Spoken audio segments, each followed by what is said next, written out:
Just because you're training several different martial arts doesn't mean you're training MMA. Let me explain to that. Like in recent years, many people have come out to say, well, they also train MMA because it means mixed martial arts, right? And they are mixing the martial art. They are, for example, training Taekwondo and Judo, and thus they think they are entitled to say that they train in MMA, which is, of course, absolutely wrong. They fell for a thinking mistake that is called the nominative determinism. Just because a word means something does not mean that everything else that has the same meaning is that thing. For example, let me explain to you in very simple terms. Karate means empty hand. But just because my hands are empty doesn't mean I'm doing karate. Kung Fu means hard work, but just because my training is hard doesn't still make it Kung Fu. Meanwhile, Taekwondo means foot fist way, but if I train kickboxing, which also involves the feet and the fist, doesn't mean I'm doing Taekwondo, right? Or Judo is the soft, the gentle way, and just because my martial art is gentle doesn't mean it's Judo. It's a very simple concept. MMA is one specific style, it's a specific martial art, it's a specific mode of competition.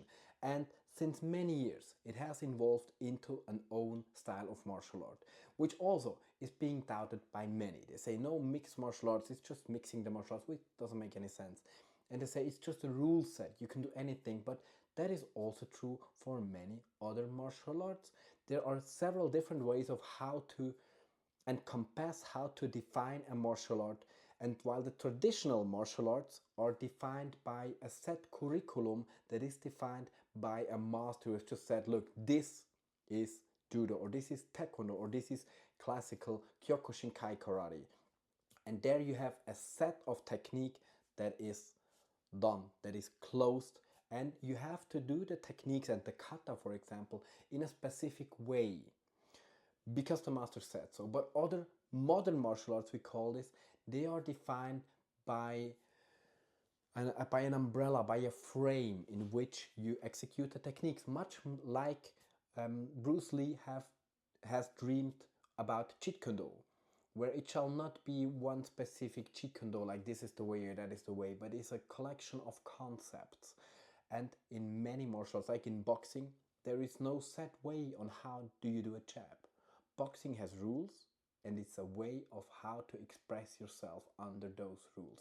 And it allows for many different ways on how to box. The same is true for wrestling, like even freestyle wrestling or Greco-Roman wrestling or folk style wrestling. You can wrestle in several different ways. There's a Russian school of wrestling, there's an American school of wrestling, like in boxing, Russian, American, Cuban, Mexican. And the same is also true in MMA. Long since many years, we have quite agreed on what is MMA, what is the rule set, how do you compete in that without a restriction of the traditional styles, and it has evolved into its own way of martial arts, which has, I will say that, many different ways on how to express in MMA, but it is one martial art.